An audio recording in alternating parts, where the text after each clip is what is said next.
AIDS ಟ್ರ್ಯಾಪ್ಗೆ IAS ರಾಜಕಾರಣಿಗಳು ಬಲಿ.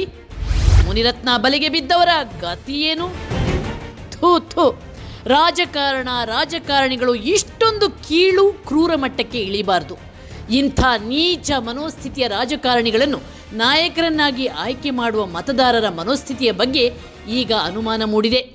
ತನ್ನ ವಿರೋಧಿಗಳನ್ನು ಮಟ್ಟ ಹಾಕಲು ಹೆಣ್ಣು ಮಕ್ಕಳನ್ನು ಅತ್ಯಾಚಾರ ಮಾಡಿ ಅವರನ್ನು ಟ್ರ್ಯಾಪ್ನ ಟೂಲನ್ನಾಗಿ ಬಳಸಿದ ಬಿಜೆಪಿ ಶಾಸಕನ ಬಗ್ಗೆ ಸಂತ್ರಸ್ತೆ ಕೊಟ್ಟ ದೂರನ್ನು ಓದಿದರೆ ಅಚ್ಚರಿಯ ಜೊತೆಗೆ ಆತಂಕವೂ ಮೂಡುತ್ತೆ.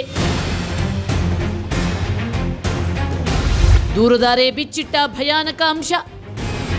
ಅರೆಸ್ಟ್ ಆಗಿರೋ ಆರೋಪಿ ಬಿಜೆಪಿ ಶಾಸಕ ಮುನಿರತ್ನನ ವಿರುದ್ಧ ಅತ್ಯಾಚಾರ ಆರೋಪ ದಾಖಲಿಸಿರುವ ಸಂತ್ರಸ್ತೆ ಭಯಾನಕ ಅಂಶಗಳನ್ನೇ ಬಯಲುಗೊಳಿಸಿದ್ದಾರೆ. ಅದೇನೆಂದರೆ, ಸಮಾಜ ಸೇವೆಯಲ್ಲಿ ಆಸಕ್ತಿ ಇದ್ದ ಸಂತ್ರಸ್ತೆ ಕೋವಿಡ್ ಸಮಯದಲ್ಲಿ 500ಕ್ಕೂ ಹೆಚ್ಚು ಮಾಸ್ಕ್ಗಳನ್ನು ಕಾರ್ಪೊರೇಟರ್ಗಳ ಮೂಲಕ ನೀಡಿದ್ರು. ಇದನ್ನರಿತ ಶಾಸಕ ಮುನಿರತ್ನ ಸಂತ್ರಸ್ತೆಗೆ ಕರೆ ಮಾಡಿ ಭೇಟಿ ಮಾಡು ಎಂದು ದುಂಬಾಲು ಬಿದ್ದ. ಆಕೆಯನ್ನ ರಾಮಯ್ಯ ಸಮಾಧಿ ಬಳಿ ಇರುವ ಆಫೀಸ್ಗೆ ಬರಲು ಹೇಳಿದ್ದ. ಈ ಸಂದರ್ಭದಲ್ಲಿ ಕಾರ್ಪೊರೇಟರ್ ಪತಿ ತನ್ನ ಫೋನಿಗೆ 3-4 ಬಾರಿ ಕರೆ ಮಾಡುತ್ತಿದ್ದುದನ್ನ ಕಂಡ ಮುನಿರತ್ನ ಕಾರ್ಪೊರೇಟರ್ ಪತಿಯನ್ನ ಕೆಡ್ಡಕ್ಕೆ ಕೆಡವಲು ನನ್ನ ಮೂಲಕವೇ ಮಾಸ್ಟರ್ ಪ್ಲಾನ್ ಮಾಡಿದ್ದಾರೆ ಎಂದು ದೂರಿನಲ್ಲಿ ಆಕೆ ಉಲ್ಲೇಖಿಸಿದ್ದಾರೆ. ನಿರಂತರ ವಿಡಿಯೋ ಕಾಲ್ಗೆ ಪಟ್ಟು.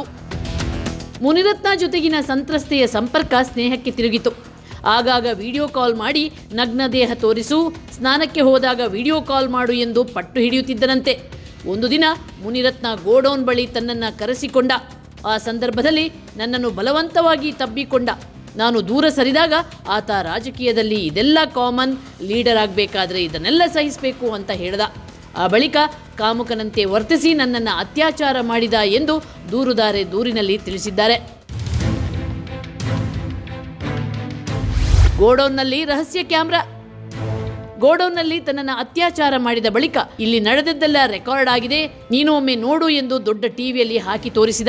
ಬಳಿಕ ಇದನ್ನೇ ಬಂಡವಾಳವಾಗಿಸಿಕೊಂಡು ನಾನು ಹೇಳಿದಂತೆ ಕೇಳಬೇಕು, ಇಲ್ಲ ಅಂದರೆ ನಿನ್ನೆಲ್ಲ ರಹಸ್ಯವನ್ನು ಸೋಷಿಯಲ್ ಮೀಡಿಯಾದಲ್ಲಿ ವೈರಲ್ ಮಾಡ್ತೀನಿ, ನೋಡ್ತಿರು ಎಂದು ಬೆದರಿಕೆ ಹಾಕಿದ ಮುನಿರತ್ನ ತನ್ನನ್ನು ಅನೇಕ ಕೃತ್ಯಗಳಿಗೆ ಬಳಸಿಕೊಂಡಿದ್ದಾನೆ ಎಂದು ಸಂತ್ರಸ್ತೆ ತನ್ನ ದೂರಿನಲ್ಲಿ ಉಲ್ಲೇಖಿಸಿದ್ದಾರೆ. ಕಾರ್ಪೊರೇಟರ್ಗಳನ್ನು ಸೈಲೆಂಟ್ ಮಾಡಿಸಿದ್ದು ಹೇಗೆ? ತನ್ನ ಎದುರಾಳಿ ಕಾರ್ಪೊರೇಟರ್ಗಳನ್ನು ಮಟ್ಟ ಹಾಕಲು ಅಸ್ತ್ರ ರೆಡಿ ಮಾಡಿಕೊಂಡಿದ್ದ ಮುನಿರತ್ನ ಕಾರ್ಪೊರೇಟರ್ ಪತಿಗೆ ಸಂತ್ರಸ್ತೆಯ ಜೊತೆ ಏಡ್ಸ್ ಪೇಷಂಟ್ ಅನ್ನು ಕಳಿಸಿ ಸ್ನೇಹ ಮಾಡಿಸಿ ಏಡ್ಸ್ ಟ್ರ್ಯಾಪ್ ಮಾಡಿಸಿದ್ದಾನೆ. ಅಲ್ಲದೆ ಕಾರ್ಪೊರೇಟರ್ ಮಗನಿಗೂ HIV ಬ್ಲಡ್ ಇಂಜೆಕ್ಟ್ ಮಾಡಲು ಹೆಲ್ಪ್ ಮಾಡು, ಇಲ್ಲ ಅಂದರೆ ನಿನ್ನ ವಿಡಿಯೋ ಲೀಕ್ ಮಾಡ್ತೀನಿ, ನೋಡ್ತಿರು ಎಂದು ಬೆದರಿಕೆ ಹಾಕಿದ್ದಾನೆ ಎಂದು ಆಕೆ ದೂರಿನಲ್ಲಿ ತಿಳಿಸಿದ್ದಾರೆ. ಮುನಿರತ್ನನ ಕಾಮಕಾಂಡ ಮತ್ತು ಕರ್ಮಕಾಂಡಗಳು ಇದೀಗ ಒಂದೊಂದಾಗಿಯೇ ಬಯಲಾಗುತ್ತಿವೆ. ಹನಿ ಟ್ರ್ಯಾಪ್, ಏಡ್ಸ್ ಟ್ರ್ಯಾಪ್ಗಳನ್ನು ಅಸ್ತ್ರವಾಗಿಸಿಕೊಂಡು ಎದುರಾಳಿಯನ್ನು ಮಣಿಸುವ ಆರೋಪಿಯ ಖತರ್ನಾಕ್ ಪ್ಲಾನ್ಗೆ ಇಡೀ ರಾಜ್ಯವೇ ಬೆಚ್ಚಿ ಬಿದ್ದಿದೆ. ಈತನ ಬಲೆಗೆ IAS ಅಧಿಕಾರಿಗಳು ಮತ್ತು ರಾಜಕಾರಣಿಗಳು ಬಿದ್ದಿದ್ದಾರೆ ಎನ್ನುವ ಮಾತುಗಳೂ ಕೇಳಿ ಬರ್ತಿವೆ. ಈ ಆರೋಪದಡಿ ಈಗಾಗಲೇ ಮುನಿರತ್ನ ಅರೆಸ್ಟ್ ಆಗಿದ್ದಾನೆ. ಅಲ್ಲದೆ ಈತನ ಜೊತೆ 7 ಮಂದಿ ವಿರುದ್ಧ ಪ್ರಕರಣ ದಾಖಲಾಗಿದೆ.